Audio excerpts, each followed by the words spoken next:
Selamat siang teman-teman, jumpa lagi dengan saya. Pada vlog kali ini saya sedikit akan mereview tentang sebuah tempat ibadah atau masjid yang berada di bawah jalan tol, teman-teman, jalan tol Purbalenyi, dengan memanfaatkan yang semula adalah berupa ruang atau tanah kosong, teman-teman. Masjid ini terletak di Jalan Terusan Buah Batu, teman-teman, kebetulan antara perbatasan Kota Madia Bandung dengan Kabupaten Bandung, dan tepat berada di bawah jalan tol antara Buah Batu dan Cileunyi, Kota Bandung. Masjid ini dinamai Masjid Hijrah BJTB. BJTB merupakan singkatan dari bawah jembatan tol Buah Batu, teman-teman, ya, karena memang kebetulan tepat berada di bawah jalan tol antara seksi Buah Batu dengan Cileunyi.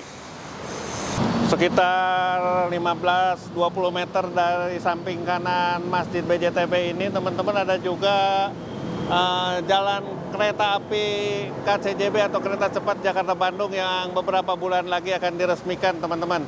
Dan kebetulan kan jalan kereta api ini juga mengambil lahan miliknya Jasa Marga seperti jalan tol yang ini.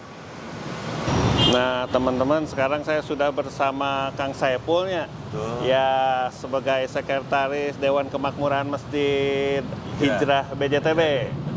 Nah, Kang Epo, awalnya gimana nih sampai dibikin masjid di kolong tol ini?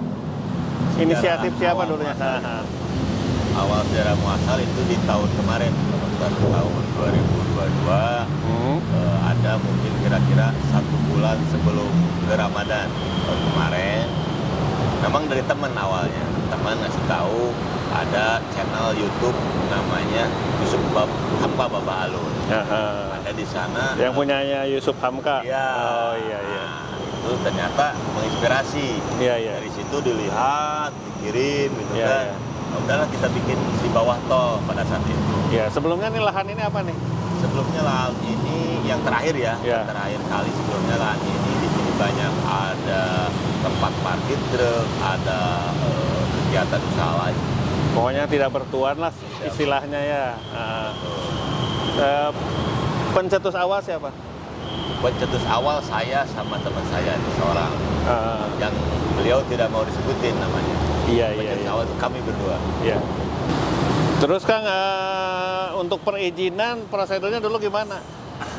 Ini kan lahan miliknya Jasa Marga ya? PT KAI. Oh, KAI. Ya, Bukan jadi, Jasa Marga juga kan di bawah tol? ya, Jasa Marga juga hanya melintasi. Jadi ini dulunya gerbong. Iya. Lintasan dari Oh, kereta api Bandung ke Ciwidey. Betul. Iya iya iya iya. Terus gimana dulu prosedur yang ditempuh? Jadi sebetulnya jujur aja, memang pada saat itu saya dan teman-teman tidak pernah izin. Karena kita menemukan, sudah mengetahui lah, bahwa di sininya tuh puluhan tahun ada kehidupan. Iya. Nah, pernah membohongi, nggak pernah membohongi itu artinya kepada orang yang merasa punya wilayah di sini lah. Iya, iya, gitu. iya. Sempat ada gesekan pada saat itu, terus kita paksain. Akhirnya pada tanggal sebelum 4 hari sebelum Ramadan, saya matok di sini nih Pak Dokter. Iya. Lebar 6 meter, ke sini 10 meter. Waktu itu langsung dipur. Waktu itu pokoknya mah jalan aja. Biaya dari mana awalnya? Justru biayanya waktu itu semen, minta ke yang lagi ngebangun di Transpahan. Ya. Pasir, teman ngebohong ke Sumedang tuh, pesan pasir. Ya. Tapi uangnya juga ada. Cuma cara-cara begitu. Jujur aja waktu itu memang tidak ada kita izin apapun ke pihak PJKA, KAI atau Jasa Marga. Nah, setelah baru kesininya mereka tahu. Ya. Nah, dari situ. Terus reaksi mereka gimana? PT KAI? Kalau untuk awal nanya, kenapa tidak bilang sama? Kenapa tidak bilang? Ya, saya mempertanyakan, artinya kita tidak mau debat hal itu. Cuma saya minta izin, puluhan tahun ini tempat Jadi lahan kosong. Ya, bukan lahan kosong, lahan yang berisi, tapi dibuat kesempatan untuk oknum-oknum yang melakukan kejahatan. Iya iya. Kriminalisasi bisa aja di sana. Tempat minuman keras di sini. Iya iya. Orang bandar-bandar bisa transaksi di sini. Iya, iya. Karena ini memang gelap, sangat gelap. Iya, iya. Pak Dokter boleh nanti tanya masyarakat warga di sini. Sebelum Covid itu tahun-tahun kalau ada hiburan, pasti di sini ada berantem, bisa rekomend polisi lah. Iya, iya. Polsek-polsek nggak ada di sini. Gitu Pak Dokter. Iya, iya, iya. Terus Kang Epul, luas lahan yang dipakai tempat ibadah ini berapa meter persegi nih? Luas lahan yang dipakai untuk ibadah. Kalau untuk di dalam masjidnya itu 12 kali 12. Iya. Lebar 12, belakang 12. Nah, pelatarannya ini 3 meter ke 3 meter. Jadi yang dinamakan tahiyatul masjid itu hanya di dalam masjid, ya, Pak Iya. Dokter. Ini buat lesehan atau buat nongkrong lah misalnya. Iya, iya, iya. Terus jamaah yang bisa ditampung kalau full nih berapa orang? Kalau pool ini sekitar 250-an. Wah, banyak juga ya. Ya, Iya, satu iya. sapnya 25 orang. Terus tadi waktu PT KAI atau Jasa Marga tahu di sini dibangun masjid tanpa izin, gimana reaksi mereka? Ya awal tentu ada ketegasan, Iya. pertanyaan, terus ketegasan, kenapa main bikin-bikin saja? Iya, Karena mereka begitu ke sini, ini udah naik nih Pak Dokter, iya, bukan lagi dihanap, udah Iya. naik. Saya sampaikan begitu ke pihak Jasa Marga, udah dibangun ke atas ini. atau Iya, PT KAI gitu kan. Cuma mereka memang adanya jadi memberikan perhatian. Tolong kalau dari Jasa Marga dilarang menyentuh bangunan yang sudah ada. oh nggak boleh sampai ke atap sana. Sampai ke atap, Iya. dilarang menyentuh apapun bila memaku atau memukul apapun. Iya, iya, takut Menempel. mungkin mengganggu konstruksi Betul. mereka. Iya, iya. Seperti itu. Keduanya katanya dilarang mengubah cat dengan cat seadanya ini, dengan Jasa Marga aja untuk ini. Gitu. Nah, kebetulan Jasa Marga pun juga akan membantu melakukan pengecatan. Iya. Jadi ini sudah tidak lagi kotor lah. Iya, iya, iya. Nah, kalau saya ke KAI, ke PT PJKA coba gitu. Ini kalau rencana katanya ada mau jalan lagi nih kereta api. Aha. Kalau kami sih memang bukannya punya tempat ya. Iya, iya, iya. Kalau memang suatu saat mau digunain lagi jalurnya, ya mangga. Iya. Kan masih banyak nih perlintasan juga, kita bisa lihat sampai ke Gircon atau ke Ciwidey. Kan Iya. banyak tuh yang perlintasan ini. Iya, iya, iya. Minimal mereka dulu diselesaikan, nanti masjid silakan dipakai gitu. Ya memang teman-teman, ini lahan yang dipakai masjid ini salah satunya milik PT Ya, PJKA. Kereta Api Indonesia. Memang pada tahun 70-an antara Bandung ke Ciwidey itu di sini melintas kereta api. Betul. Jalan merupakan jalan kereta Juga api. ininya transitnya Buah Batu, makanya gede. Buah Batu sama Dayakolot Ya. dulu, iya. Rencana Pak Ridwan kami katanya kalau tidak salah beberapa tahun yang lalu jalan kereta api ini akan direaktivasi kembali. Memang saya nilai sih bagus untuk pariwisata dan untuk mengurai kemacetan di Buah Batu sama Bojong Soang mungkin ya Kang. Iya, iya, iya. Nah itu teman-teman. Nah kalau untuk penamaan masjid, kenapa disebut Masjid Hijrah? Kalau BJTB kan bawah jembatan tol Buah Batu Kang ya. Ya gimana nih makna hijrah, gimana nih? Esensinya gimana? Esensinya karena fakta di lapangan, ya fakta keadaan saya dan teman-teman itu memang Teman-teman yang lain. pesantren. Ah, Jadi memang betul-betul kita pernah di tempat yang gelap, ya. mau belajar. Zaman-zaman geng motor gimana ya? Betul, jadi belajar untuk ke arah baik lah tentunya. Iya, iya, iya. Gitu. Ya, dan ini juga nggak mudah bagi diri saya pribadi. Sedikit saya jelasin dulu pada kan kok tiba-tiba takutnya juga orang menyangka ini popularitas atau cuma hijrah tren-trenan atau Iya, iya, iya. bagaimana kan gitu. Jadi memang awal saya pernah dibentuk tahunan atau puluhan tahun di dalam satu, orang bilang geng lah gitu. Iya, iya, iya, iya. Nah, tapi sekarang lebih baik. Nah di situ saya belajar kawan, belajar apa, belajar kehidupan. Tentunya juga ada sisi negatifnya, Iya. sisi negatifnya.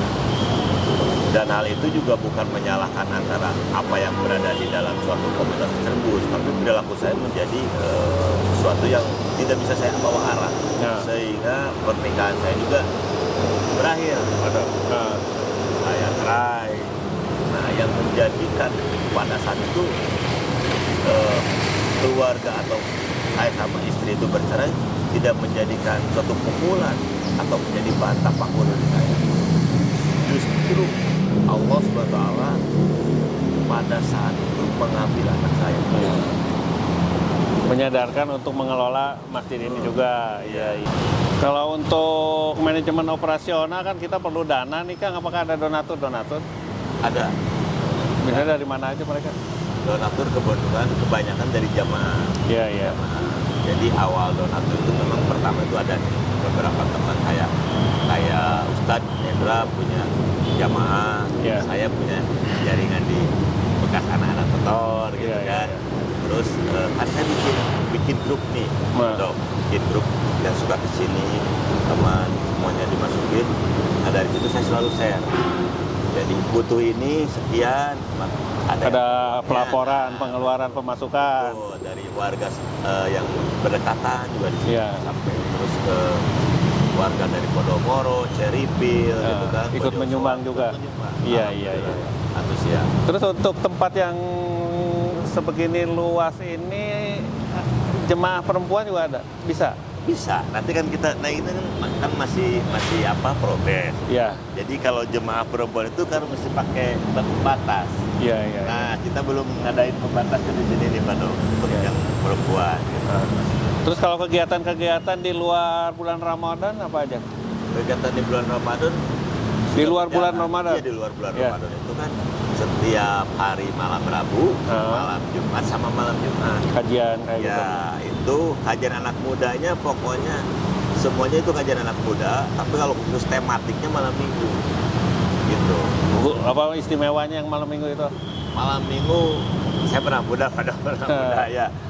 Lebih enak nongkrong mungkin Badok ya. Iya. Karena saya selalu mengingatkan kita pasti yang hobi motor, hobi apa, mau band apa, tapi ada waktu. Iya. Pada saat memang ketentuannya Tuhan memanggil, Allah memanggil lewat adzan, berhenti dulu lah. Iya. Jadi ikutlah kajian, karena itu akan berubah sedikit-sedikit, Insya Allah. Jadi sasarannya anak-anak muda. Betul, juga. Iya. Makanya konteksnya dengan nama hijrah itu kan mungkin ya. Iya. Kalau ini toilet sama tempat wudhu, Kang ya? Betul, Dokter. Ini tempat wudhu. Kalau sumber air dari mana? Sumber air dari Sibel. Oh, ada Sibel. Dulu kan di sini nih. Oh, ini sekali tuh. Terus listrik, penerangan? Ada dari PLN. Dari PLN. Ya, ngambil jalurnya lewat dari komplek PLN. Oh, berarti khusus untuk masjid ini? Untuk masjid. Iya. 1.200 sih belum. Iya, cukup lah ya. Iya. Oh, ini struktur organisasi pembina penasehat Pak Surahman. Notaris? Iya, betul. Oh, iya. Nah, Kang Epo untuk kedepannya punya rencana apa nih untuk pengembangan masjid ini? Ya tentunya Pak Dokter, harapan kami dan DKM untuk lebih nyaman, seger, indah gitu kan, berhijau. Rencana mau ada kayak kolam terapi ikan, tanaman hidup gitu kan, terus ini juga pengen. Mungkin lahan parkir juga cukup buat 100 motor lebih mungkin Kangnya. Bisa lebih ditata juga ya? Iya. Kalau di sini tata bisa mobil, sini bisa motor. Iya. Ini juga masih luas yang di samping kiri ya. Betul. Iya. Terus ini yang donatur yang tetap ada? Yang tetap ada. Dari listrik gitu kan. Mereka ada yang tetap, kebutuhan masjid yang seperti pengadaan apa itu juga ada. Kayak misalkan untuk marbot itu udah ada. Ini dua. Kalau untuk yang lainnya belum. Iya. Makanya Pak Dok minta bantuan nih, barangkali sahabat Pak Dokter atau siapapun yang ingin yang mempunyai kelebihan rezeki, mau nitipin barang mana? Iya. Mudah-mudahan ya Kang ya. Iya. Nah, mungkin teman-teman cukup sekian ngobrol-ngobrol saya dengan Kang Saipul, Sekretaris Dewan Kemakmuran Masjid Hijrah BJTB bawah jembatan tol Buah Batunya Kang ya. Iya. Kang Epul nuhun atas kesediaannya ngobrol-ngobrol hari ini Kang Epul. Nah, teman-teman cukup sekian vlog saya kali ini. Semoga dalam menjalani pekerjaan sehari teman-teman sukses dan sehat selalu teman-teman. Terima kasih teman-teman. Nuhun Kang Epul.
Ibu, tadi saya lewat di sini malam-malam banyak kegiatan selama Ramadan apa aja nih?